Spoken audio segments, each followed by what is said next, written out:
찬미 예수님, 오늘은 연중제 21주간 수요일입니다. 성부와 성자와 성령의 이름으로 아멘. 오늘도 역시 예수님께서 바리사이 율법학자들과 논쟁을 벌이시는데, 바리사이 율법학자들의 논리는 한계가 있죠. 그래서 이제 더 이상 덤비지 못하니까 이제는 예수님께서 공격을 가하시죠. 그래서 너희들이 깨끗하게 사람들에게 보이는 것 같지만 내가 볼 때는 너희들은 회칠한 무덤과 같다라고 말씀을 하시죠.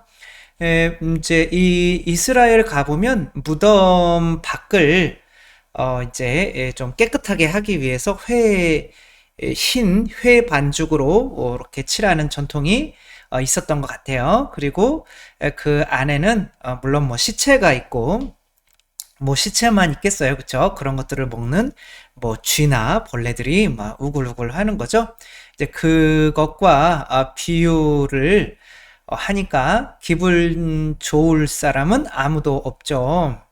그러면 너희가 예언자들의 또 그 무덤 이야기를 하다 또 무덤으로 이렇게 넘어가셔요.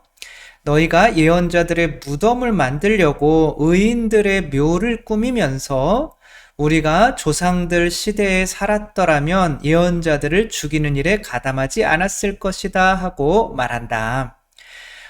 우리 조상들 시대에 살았으면, 그러니까 뭐 예레미야나 뭐 박해받지 않은 예언자가 거의 없죠. 예언자들은 뭐 이렇게 좋은 얘기, 안 좋은 얘기를 하면 당연히 싫지만 좋은 얘기도 맞는 얘기도 내가 깨달아서 고치면 괜찮은데 다른 사람이 그 이야기를 나에게 해주면은 별로 기분이 안 좋죠. 그런데 그런 이야기를 자꾸 해야 되는 그런 운명인 예언자들은 이제 사람들한테 박해를 받게 돼 있는데, 우리 조상들이 맞는데 그 조상들이 한 이 일을 내가 그때였으면 안 했을 거다라고 하지만 예수님께서는 그 일에 너희가 그들을 조상이라고 하니까 그렇게 하여 너희는 예언자들을 살해한 자들의 자손임을 스스로 증명한다. 너희가 그들을 조상이라고 하잖아. 그러니 너희 조상들이 시작한 짓을 마저 하여라. 날 죽여라. 이런 거죠. 예언자가 예루살렘 아닌 곳에서 죽을 수 있겠느냐. 예수님도 옳은 이야기를 했기 때문에 그들에게 죽임을 당하는데, 그런데 아니, 조상들이 그렇게 했다고 해서 나는 그렇게 하기 싫어요, 안 할 거예요 라고 하면 사람이 바뀔 수가 있다 없다? 예수님은 없다라고 말씀을 하시는 거죠. 그러니까 미워하면서도 닮아간다라는 말이 있죠. 그런 것처럼 아무리 너희가 너희 조상들이 한 짓을 미워해도 어쩔 수 없이 너희가 그 사람들을 조상으로 여기기 때문에 너희는 그 죄를 계속 지을 거야 라고 하는 거죠. 그러니까 예수님께서는 우리에게 어떤 윤리를 가르쳐 주시려고 오신 게 아니라 새로운 조상이 되러 오신 거죠. 그러니까 우리의 조상은 누구죠? 여러분의 조상은 누굽니까? 이렇게 얘기할 때, 당연히 저희의 조상은 교회죠. 교회의 선조들인 거죠. 교회의 시작은 바로 예수님과 성모 마리아이신 거죠. 그러니까 나는 그 조상을 가지고 있어요 라고 하면 되지만, 만약에 내가 누구누구 몇 대손 몇 대손 이렇게 하면 그 인간이라고 하는 그거에 사로잡힐 수밖에 없잖아요. 아닌 척 하려고 해도 그 조상들이 하는 일을 그대로 할 수밖에 없죠. 이게 이제 뭐 조상들이 그거라고 믿으면 그게 본성이 되는 거죠. 믿음이. 나의 조상은 늑대야 라고 믿으면 뭐 그런 사람은 없겠지만, 그 늑대의 본성이 내 아이에게서 사라질 수가 없는 거죠. 그러니까 우리의 조상은 누군가요? 단군 이야기를 할 때 우리의 조상은 단군이라고 얘기하나요? 아니면 곰이라고 이야기하나요? 그러니까 이상하게 우리의 조상은 곰입니다라고 얘기하는 사람이 없어요. 왜냐면 곰이 인간이 돼서 이제 환웅인가요? 뭐 해가지고 뭐 이렇게 태어나서 뭐 이렇게 온 거잖아요. 근데 곰에서 태어난 게 아니고 곰에서 태어나면 곰이잖아요.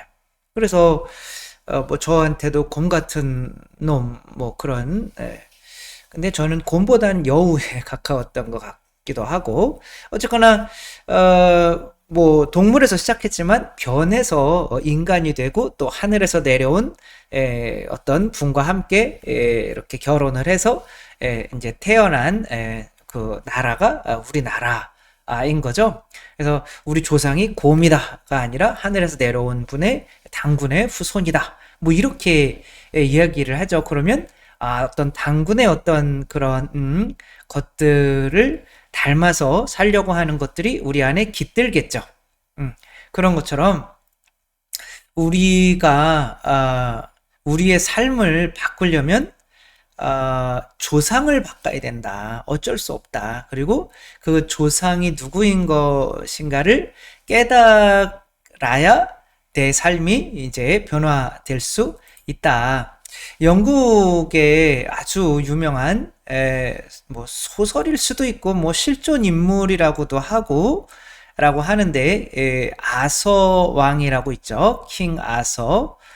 아서라라고 하는 그런 것과는 아무 상관이 없는 이 킹 아서 왕은 원탁의 기사라고 해서 어렸을 때 뭐 만화 영화도 이렇게 많이 보고 했던 것 같은데 돌에서 이 칼을 뽑는 게 굉장히 인상적이죠. 근데 이제 어떤 애가 이제 이 돌에서 칼을 뽑으면 이제 왕족이라는 게 증명이 되는 거죠. 근데 요거를 이제 영화로 만든 게 뭐 킹 아서 무슨 뭐 검 뭐 이런 2017년에 한 영화가 있는데 판타지 영화로 이제 그거를 각색을 해서 만든 거죠.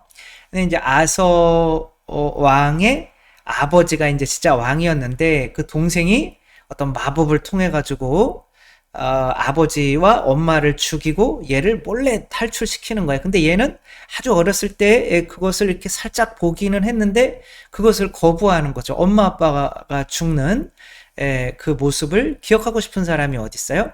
근데 이제 어떤 창녀와 같은 그런 집안에서 이제 이상한 엄마 아빠한테 잘하면서 근데 뭐 사고도 많이 치고 근데 의로운 거는 좀 있어서 맨날 싸움질하고 다니고 그래서 싸움은 잘하는데 이제 잡히죠. 그래서 이제 노예가 돼서 했는데 이게 이제 그 왕이 죽으면서 이 엑스칼리버라는 칼을 동생에게 빼앗기지 않기 위해서 여기도 어떤 마법이 있는데 동생에게 이것마저 빼앗기면은 더 이상 뭐 동생을 이길 사람이 아무도 없는 거죠. 그러니까 이제 그것을 자기 등에다가 이렇게 꽂아서 자기는 돌이 돼버린 거죠. 그러니까 이게 영화에서는 자기 아버지의 몸인 거죠. 이 바위가. 어쨌거나 이 아서라고 하는 사람이 이제 왜냐면은 그 아들이 도망친 거를 아니까 그 아들을 찾아야 되니까 이거를 다 누구나가 뽑게 만드는 거예요. 그래서 죄수가 된 사람들 다 뽑아야 되는데 이게 아서가 이렇게 뽑으니까 쑥 뽑히는 거예요. 돌에서. 아이 깜짝이야. 그리고 그런데 이제 그걸 뽑으니까 이제 기억들이 되살아나는 거죠. 그러니까 나는 그냥 가난하게 그냥 이렇게 권력에 대한 욕심도 없고 이렇게 살고 싶다. 근데 이미 이걸 뽑았으니 왕이 나타났다. 진짜 왕이 나타났다.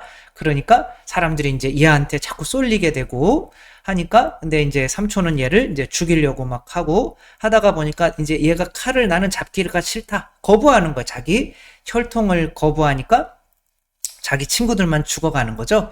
어쩔 수 없이 자기가 이쪽 혈통인 거를 받아들이고 이게 이 검으로 이제 싸워서 아빠, 엄마의 원수를 갚고 이제 그래서 원탁의 기사를 만들고 뭐 해서 왕이 된다라고 하는 그런 내용인 거죠. 근데 뭐 이런 것들은 너무 많죠. 제가 정말 좋아하는 게 바로 슈퍼맨이죠. 슈퍼맨은 다른 종족이에요. 외국이 아니라 다른 별에서 왔는데, 이제 어떤 집안에서, 이제 시골에서 키워지죠. 근데 얘는 이 엄마 아빠를 진짜 엄마 아빠로 믿고 싶은 거예요. 근데 자기의 능력이 자꾸 이렇게 늘어나고 있고, 엄마 아빠도 너는 진짜 우리 자식이 아니야. 너의 엄마 아빠는 따로 있어. 라고 하는데 인정하기 싫은 거죠. 근데 이제 아버지가 이 아이를 위해서 희생하면서 죽어요. 죽으니까 이 슈퍼맨이 각성해서, 그래, 나는, 이렇게 해가지고 이렇게 하늘을 날게 될 때, 막, 날아도 안 되는 거예요. 왜냐하면, 내 안에 인간이라고 하는, 그런, 믿음이 아직 많기 때문에. 예, 그래서 계속 이렇게 연습을 하다가, 보니까 진짜 이제 하늘을 날게 되죠. 그래서 이제 이런 능력을 가지고 아서 왕처럼 뭐 여기를 이제 지키게 되죠. 이게 이제 본성이라고 하는 거는 우리의 믿음이잖아요. 정말 사람인데도 개한테 키워주면 내가 개구나라고 믿으면 내가 사람의 본성이 안 나오고 개의 본성이 나오잖아요. 그러면 그 그거밖에 네 발로 걸으면서 다른 사람이 주는 이런 것을 먹고 살 수밖에 없는 거죠.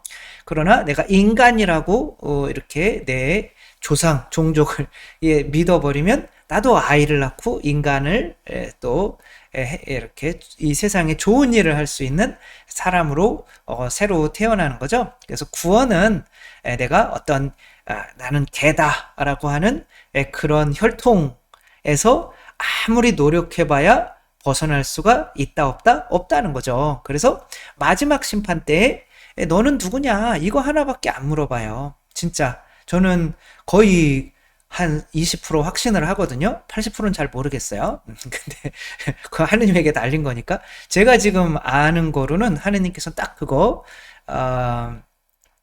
이삭이 야곱에게 넌 누구냐? 라고 물어볼 때 에사우의 옷을 입고, 우리는 그리스도의 옷을 입고 저는 죽었습니다. 저는 그리스도입니다.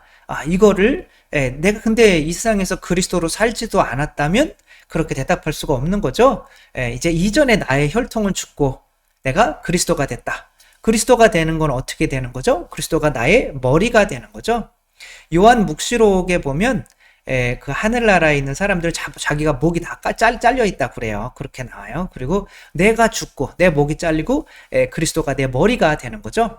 그 그리스도가 머리가 된 이 몸뚱이의 우리 조상이 누구예요? 베드로 위에 세워진 교회인 거죠. 따라서 우리의 조상은 이 교회, 그리고 그 교회를 시작하신 우리의 머리는 그리스도인 거죠. 그래서 이 교회가, 특별히 성인들이 어떻게 살아왔는지의 그 모습을 보며 나도 성인들처럼 살아야겠다 라고 생각하는 사람들만이 자신의 삶을 변화시켜서 모기처럼 누군가를 죽이는 삶이 아니라 내 피를 내어주어서 살리는 삶을 살 수밖에 없다. 그래서 믿음의 변화가 있어야지 우리가 뭐 아무리 내가 조상들은 그랬지만 나는 그러지 않을 거야 라고 노력해봐야 되지가 않는다. 내가 죽고 그리스도가 되었다. 우리는 물 위를 걸을 수 있는 존재들이다 라는 믿음으로 우리 조상을 뭐 누구 손 몇 대 손 무슨 분파 뭐 이거 그게 뭐가 중요해요. 그쵸? 우리는 이제 그리스도의 혈통인 거죠. 성령의 피를 물려받은 그리스도의 혈통, 어머니가 성모 마리아고 이런 교회의 일원이라는 거. 조상이 누구냐라고 할 때 딱 생각나는 거는 우리의 첫 번째 머리이신 조상은 예수 그리스도고 성모님으로부터 출발한 그 혈통의 우리 교회의 후손이다, 이렇게 얘기할 수 있는 우리 모두가 되었으면 좋겠습니다. 주님께서 여러분과 함께 전능하신 천주 성부와 성자와 성령께서는 여기 모인 모든 이에게 축복을 내리시어 길이 머물게 하소서. 주님과 함께 가서 복음을 전합시다. 하느님 감사합니다. 성부와 성자와 성령의 이름으로 아멘. 감사합니다. 사랑합니다.